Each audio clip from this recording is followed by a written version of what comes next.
Ang intense ng mga kaganapan ngayon sa abot kamay na pangarap sapagkat ikakagulat ng sobra ni Eric ang mga sasabihin sa kanya ni Giselle dahil sa hindi siya makapaniwala kung paano nito nalaman ang tungkol kay Justin.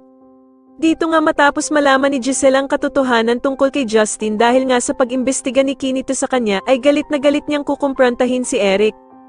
Samantala ay ikaiinit naman ang dugo ni Doc Carlos nang malaman niya na kasama ng asawa niyang si Lynette si Doc Robert at pakiramdam nga nito na pinagtataksilan siya ng kanyang asawa. Ngunit kahit anong paliwanag naman ni Lynette kay Doc Carlos ay hindi siya pakikinggan ng kanyang asawa at mahahagisan pa nga siya nito ng baso na mag-iiwan sa kanya ng mga bubog. Kaya naman ay gulat na gulat si Lynette sa ginawa sa kanya ni Doc Carlos at dito nga ay puro dugo ang braso nito dahil sa mga bubog na tumama sa kanya.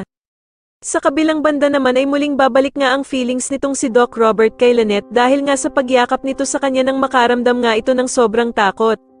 Pagsasabihan naman ni Doc Ray itong si Doc Robert na dapat na daw niyang tigilan itong si Lynette dahil nga sa may asawa na itong tao kaya naman ay dapat niya nang ipaubaya ito sa asawa niyang si Doc Carlos. Pero sasabihin ni Doc Robert na naiinis lamang siya kay Doc Carlos dahil sa pinababayaan daw nito si Lynette na umalis kung saan-saan imbis na magpahinga na lamang ito.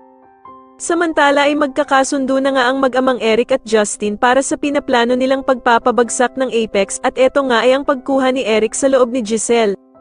Dito nga ay plano nila na palaging magwawala si Justin at aawayin nito ang kanyang inang si Giselle at ipagtatanggol naman siya ni Eric laban sa anak niyang si Justin.